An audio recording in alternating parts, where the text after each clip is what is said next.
네, 우리는 지난 시간에 소인문답 제21문을 통해서 예수님께서 이 땅에 오셨을 때에 하나님께서 이뤄가시는 그 구원의 방법을 보니까 참 하나님이시면서 동시에 참 사람으로 오게 일부러 그 구원의 방법들을 만드셨다라는 것을 보게 되었습니다. 왜 그렇게 하셨는가는 우리가 이전 시간에 간단하게 보긴 했는데, 오늘은 참 하나님으로 오셨으면서 또한 참 사람으로 오신 그 예수님의 성품에 대해서, 특히 참 사람으로 오신 예수님 그 내용에 대해서 좀 더 자세하게 한번 들여다보고자 합니다. 자, 우리 한번 소리문답 제22문 주보나 아니면 화면을 참조하셔서 함께 좀 보고자 합니다. 제가 먼저 문제를 읽겠습니다. 그리스도께서 하나님의 아들로서 어떻게 사람이 되셨습니까? 자, 시작. 하나님의 아들 그리스도께서는 참 몸과 지각 있는 영혼을 취하사 성령의 권능으로 동정녀 마리아에게 잉태되어 탄생하심으로 사람이 되셨습니다. 그러나 죄는 없으십니다. 이렇게 정리하고 있습니다. 오늘 우리가 소리문답 제22문을 보기 전에 오늘 본문이 이제 연결되어 있기 때문에 오늘 히브리서 2장 14절부터의 말씀을 좀 보고자 하는데요. 오늘 우리가 읽은 본문 그 앞에 있는 10절부터 13절까지의 내용은 뭐로 되어 있냐면, 왜 예수님께서 고난을 당하셔야 했는가? 왜 예수님께서 고난을 당하셔야 했는가에 대한 질문으로 첫 번째 대답이 요 바로 앞에, 우리가 읽은 본문 바로 앞에 나와 있습니다. 첫 번째 그 대답이 뭐냐면 바로 선택하신 그의 백성들, 이제 성도들을 예수님의 형제로 삼기 위하여, 정말 귀한 그런 표현이 아닐 수 없습니다. 예수님의 형제로 삼으시기 위해서 그렇게 하셨다라고 말씀하고 있고요. 이제 오늘 우리가 읽은 14절부터의 본문으로 이어지면서 두 번째 이유가 소개되고 있는데, 그 두 번째 이유가 뭐냐면 대제사장이신 예수님을 통하여서 그 성도들을, 선택하신 그의 백성들을 구원하시기 위하여 그렇게 고난을 당하셨다. 이제 우리가 읽은 본문의 전체적인 맥락은 그러합니다. 자, 우리 한번 소리문답 제22문과 관련해서 좀 주목할 내용들을 하나하나 보겠습니다. 자, 14절 보시면 14절 처음에 자녀들은 혈과 육에 속하였음에 이렇게 시작하고 있습니다. 여기서 말하는 자녀들은 이제 우리 성도님들처럼 예수님을 믿는 거룩한 성도들을 의미하고 있습니다. 그런데 이 자녀들은 이러하다라고 할 때에 인간에 대한 그 이해가 하나 나오죠. 뭐냐 하면 혈과 육에 속한 존재. 인간은, 예수님 믿는 사람도 마찬가지로 혈과 육에 속한 존재, 이렇게 말씀을 하고 있습니다. 그런데 그 뒤에 이어지는 예수님에 대한 표현이 뭐라고 되어 있냐면, 예수님도 또한 같은 모양으로 혈과 육을 함께 지니셨다라고 하면서 참 사람으로 오신 예수님에 대한 설명을 이 14절이 하고 있는 것을 보게 됩니다. 이때 14절에서 말하고 있는 이 혈과 육, 인간의 특징, 이 혈과 육이 뭐냐 하면 하나님과 대비되는 특징이에요. 영원한 존재이신 하나님과 반대로 유한한 인간이라는 것을 표현하기 위해서 혈과 육이라는 이 단어를 지금 쓰고 있는데, 결국 이 혈과 육이라는 유한한 인간만의 그 죄로 오염된 사람들의 특징인 이 유한한 존재, 인간의 그 특징에 대해서 지금 뭐라고 말하고 있냐면요, 하나님이신 그 예수님도 여기에 동참하셨다, 지금 이렇게 우리에게 말씀하고 있습니다. 이때 그 14절 중간에 보면 그도 또한 같은 모양으로 라고 되어 있는데요, 여기서 말하는 같은 모양은 우리가 이게 말하는 모양이라는 말은 좀 겉모습을 딱 떠올리게 하는데, 헬라어 성경에서, 원어 성경에서 이 같은 모양이라고 번역된 이 단어는 성경 전체에서 딱 이 본문에서만 쓰는 되게 독특한 단어예요. 근데 이 단어는 겉모습을 말하는 게 아니라 방식을 말합니다. 그 시스템. 그래서 지금 예수님께서 우리에게 함께 동참하셨다는 것은 인간처럼 모양을 닮았다가 아니라 인간이 갖고 있는 그 유한한 체계, 혈과 육으로 유한할 수밖에 없는 그 인간의 하나님과 완전히 다른 제한된 그 유한한 방식의 인간에 예수님도 같은 방식으로 참여하셨다. 함께 하셨다. 지금 그 일을 이 14절은 말하고 있습니다. 다시 말해서 예수님께서 성도들을 구원하시기 위해서 하신 일이 뭐냐 하면 성도들인 그 인간, 혈과 육을 지닌 인간과 동일하게 혈과 육을 지닌 존재로 이 땅에 오시는 것, 그 낮아지심으로 구원의 사역을 시작하셨다라는 것을 우리가 알게 됩니다. 그러면 왜 예수님께서는 이 영원하신 하나님이셨는데 굳이 유한한 이 혈과 육을 가진 이 유한한 인간으로 그 인간과 같은 방식으로 이렇게 오셔야 했는가, 참여하셔야 됐는가, 그렇게 왜 낮아지셔야 했는가에 대해서 14절 중간 그 뒤에 보면 이유가 나와 있어요. 뭐라고 되어 있냐면 그도 또한 같은 모양으로 혈과 육을 함께 지니심은, 그렇게 하신 이유는 그 다음에 뭐라고 되어 있습니까? 죽음을 통하여 죽음의 세력을 잡은 자 곧 마귀를 멸하시며 라고 되어 있습니다. 인간에게 있는 본능적인 그 느낌이 뭐냐 하면 죽음 하면 와 좋겠다 이렇게 생각하는 사람 아무도 없어요. 죽음이라는 단어의 의미를 아는 사람은 일단 죽음이 부정적이라는 것을 압니다. 그 죽음은 인간 모두에게 다 부정적으로 다가오는데 이 말씀이 얼마나 신비롭냐면 그렇게 인간들이 기피하고 우리도 사실은 다 시한부 인생 아닙니까? 태어나면서부터 우리는 죽을 날이 다가오는 시한부 인생인데 그거를 자꾸 우리가 모른 채 하고 나랑 아직은 상관없는 것처럼 생각하고 그렇게 할 뿐이지, 죽음은 인간과는 뗄래야 뗄 수 없는 정말 밀접한 그런 일 아닙니까? 그런데 이 부정적인 존재, 그렇게도 우리가 외면하고 싶고 가급적이면 모르고 싶고 천국 소망을 갖고 있다고 하지만 참 이 말이 앞뒤가 안 맞게 최대한 우리가 이 죽음을 멀리하고 싶을 만큼 인간에게는 본능적으로 죽음이라는 것이 두렵고 불편하고 너무 거북한데 이 부정적인 것이 뭐가 되냐면 마귀를 멸하는 능력으로 사용되더라는 것이에요. 근데 이 조건이 뭐냐면 누가 죽으셔야 돼요? 예수님이 죽으셔야 이 일이 이루어지는데, 예수님이 죽으셔야 된다는 것은 하나님으로서는 할 수 없는 일 아닙니까? 그래서 죽으시기 위해 예수님께서 이 땅에 오셔서 되어지신 일이 뭐냐면 죽는 존재는 인간이에요.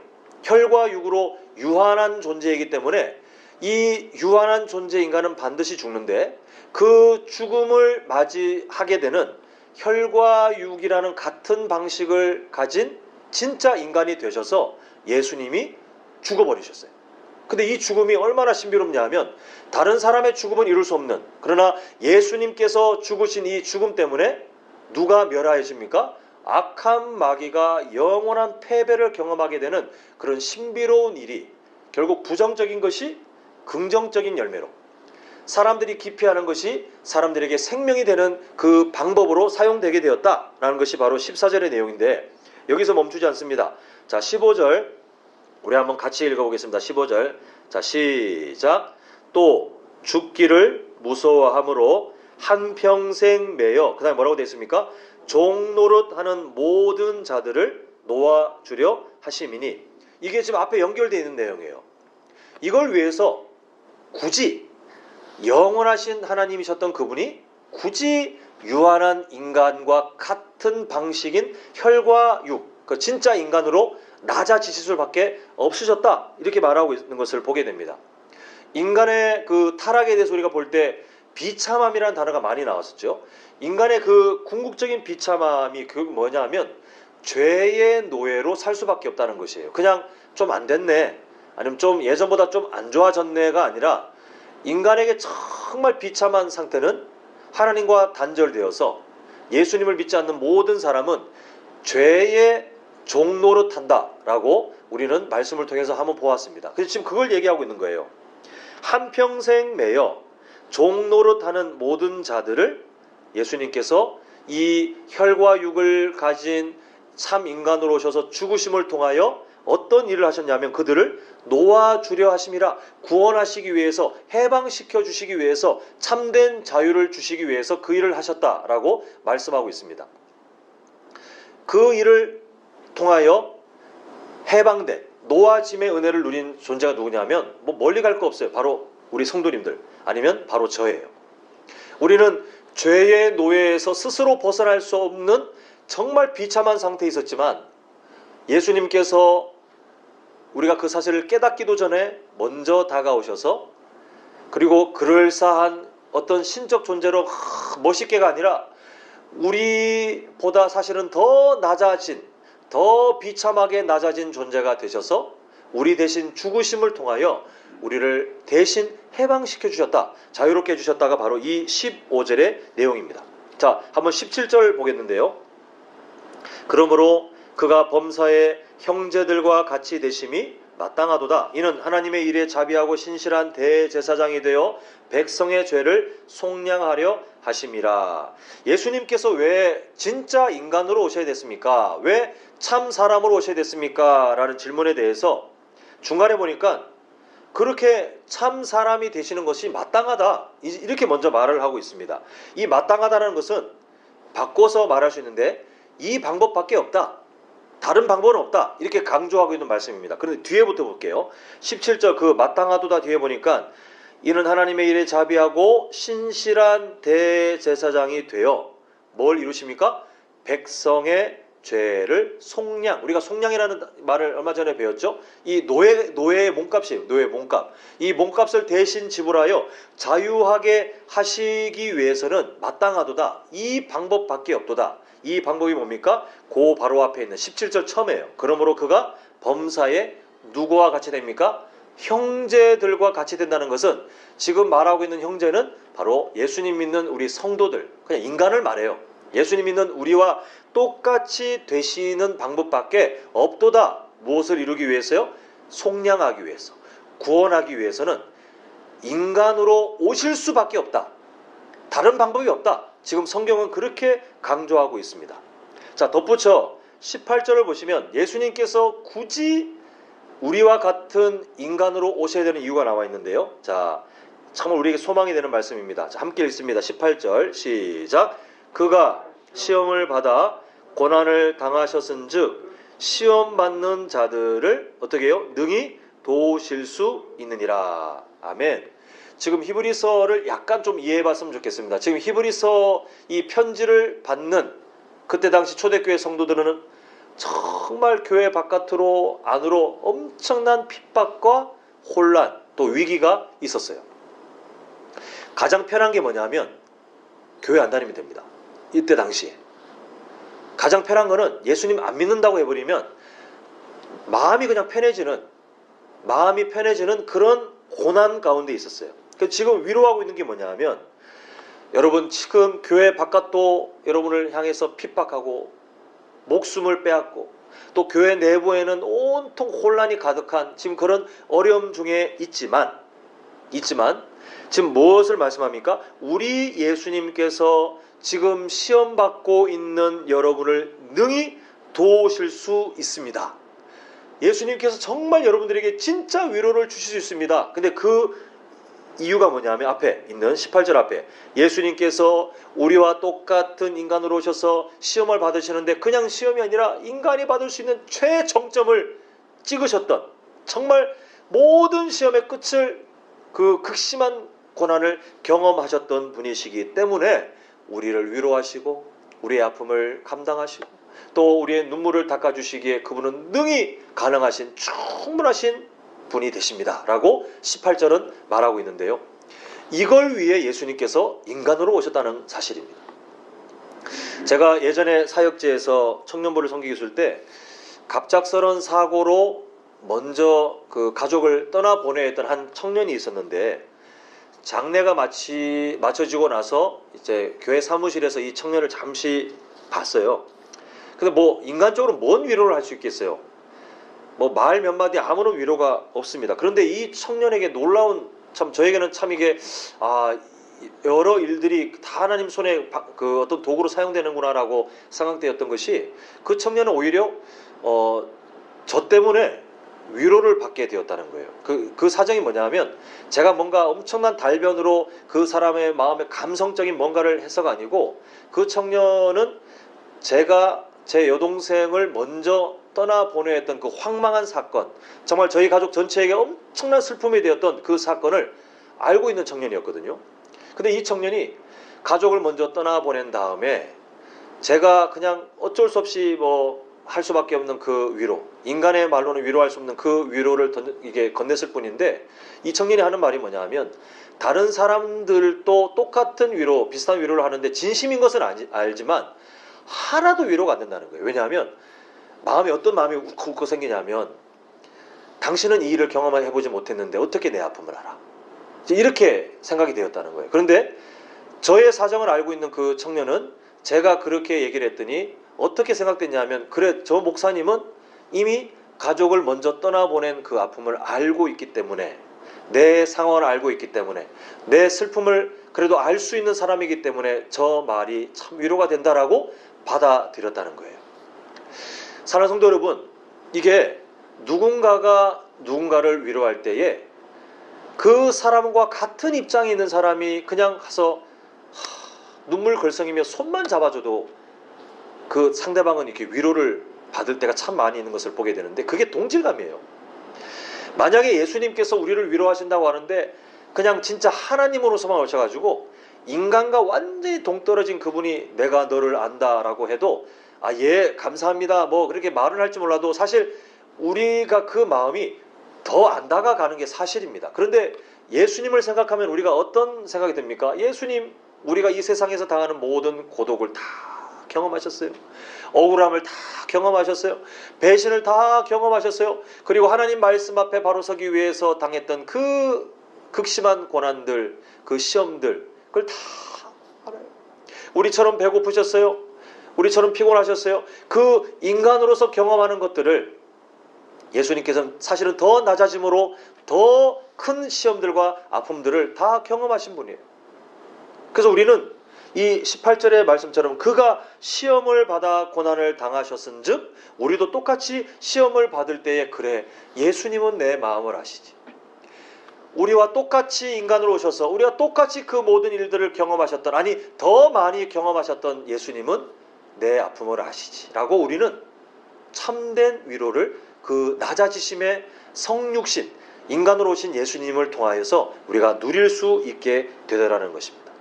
이것을 이루기 위하여 예수님께서 인간으로 오셨다라는 것이 바로 오늘 말씀입니다. 이렇게 예수님께서 우리를 구원하시기 위해서, 또한 우리에게 진짜 위로가 되시기 위해서 참 하나님이심과 동시에 참 인간으로 오셨다라는 사실을 보았는데, 그렇다면 그 방법은 무엇인가가 바로 오늘 제 22분의 내용이에요.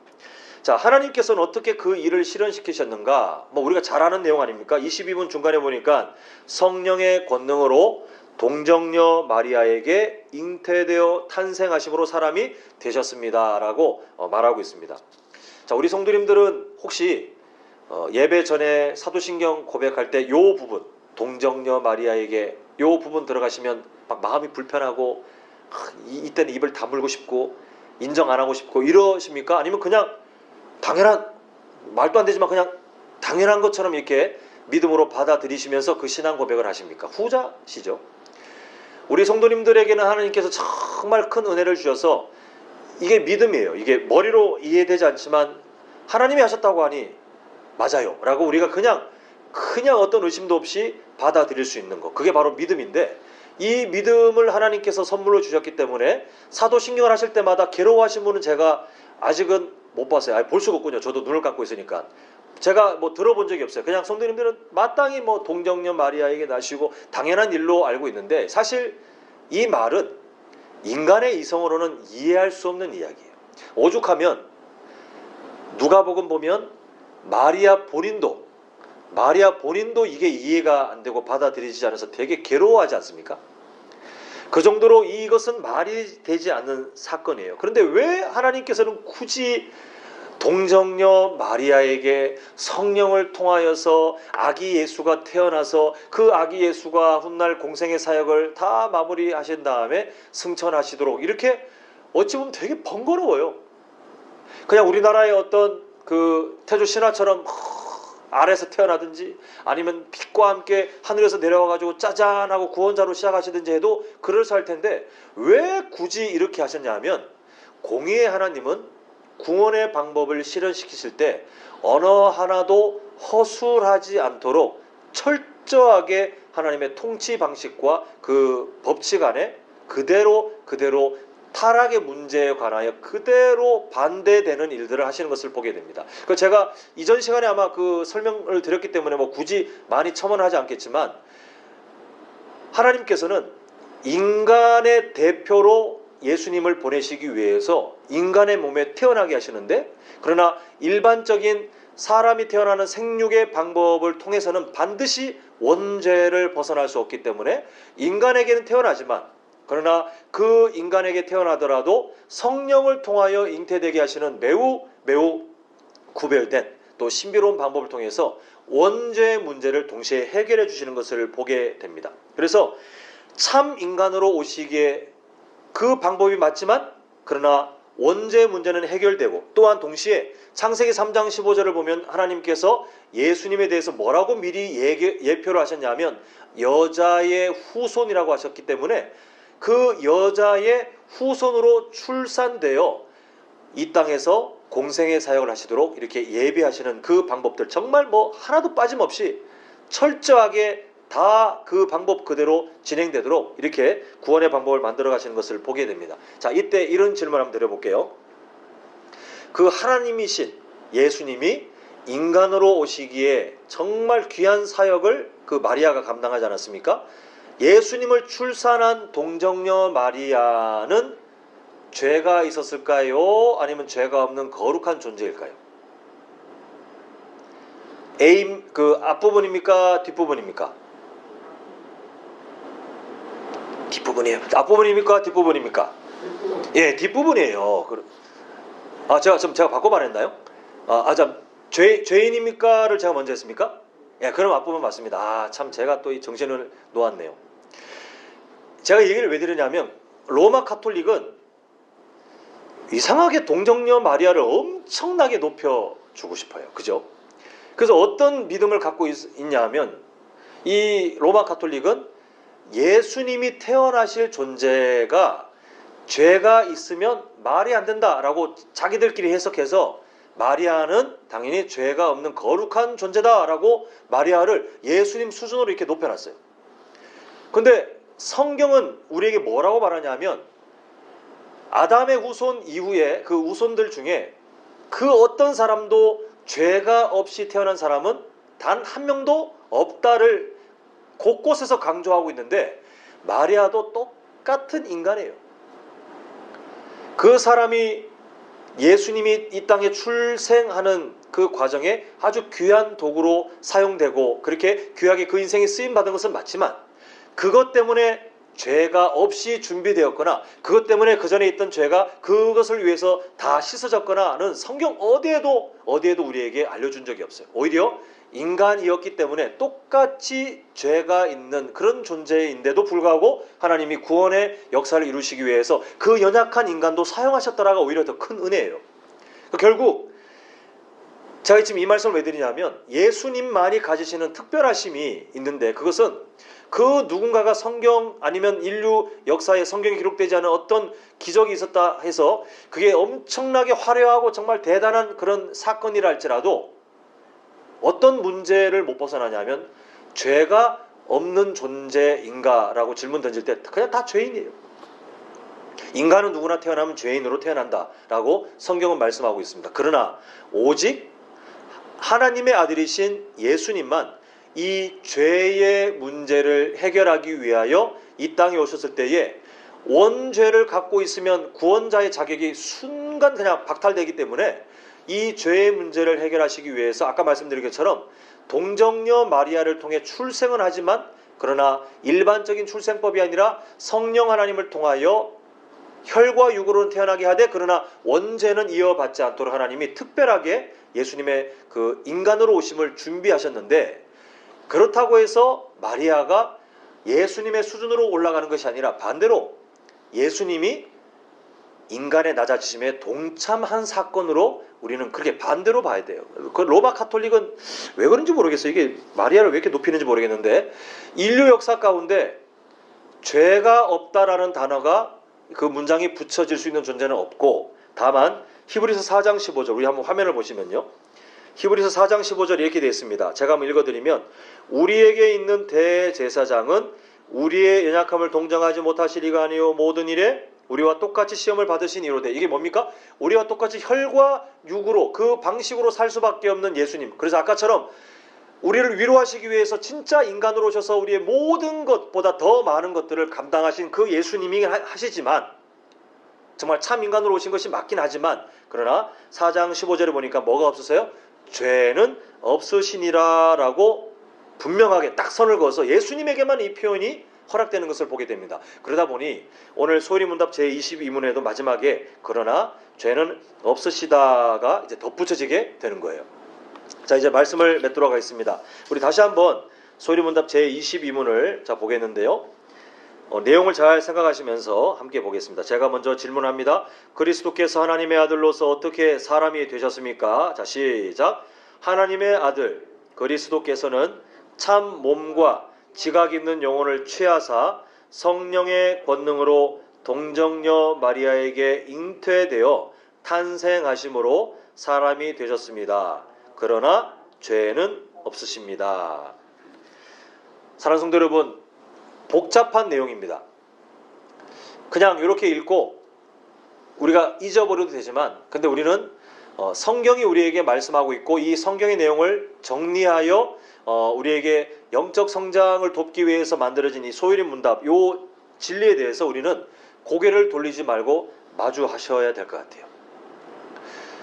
비록 인간 이성으로는 아무리 생각해도 뭐 동정녀 마리아가 어떻게 그냥 아기를 가져? 그리고 이게 뭐 예수님이 참 인간으로 오셨는데 어떻게 또 참 하나님이시면서 동시에 그게 같이 말이 안 되라고 우리의 머리는 계속해서 이 진리를 따라가지 못하지만, 이걸 왜 기억하셔야 되냐면 아까 우리가 히브리서 2장 14절부터 18절을 통해서 계속해서 보았다시피 우리를 구원하시기 위해서 마땅히 이거밖에 없다, 이 방법밖에 없다가 바로 이 성육신이에요. 우리는 이걸 알아야 돼요. 그냥 예수님이 예수님 그냥 믿으면 되죠. 참 하나님이시고 하나님의 아들이신 것 정도 믿고 그냥 예배하고 기도하고 살면 되죠라고 그렇게 애매하게 생각할 것이 아니라, 그분은 하나님의 아들이시기 때문에 진짜 하나님으로서도 이 땅에 오셨지만, 그러나 우리를 구원하시고 또 우리에게 참된 위로를 주시기 위해서 진짜 인간으로도 오셨는데, 그 일을 이루시기 위해서 하나님은 대충 그냥 예수님을 갑자기 이 땅에 짠 등장시킨 다음에 인간이야 라고 하신 것이 아니라 미리 창세기 3장부터 미리 말씀하신 그 여자의 후손 동정녀 마리아를 통해서 굳이 출생하게 하셔서 그렇게 원죄 문제까지 해결하시면서 이렇게 우리에게 구원의 한 방법으로 만들어 가셨구나. 우리는 이 사실을 딱 주목해야 돼요. 이때 우리가 무엇을 보게 됩니까? 하나님은 약속을 주신 다음에 그 약속을 신실하게 이루어 가셔서 우리에게 구원을 베푸신 정말 사랑의 하나님이시구나를 오늘 우리는 소일문답 제22문을 통해서 발견하게 됩니다.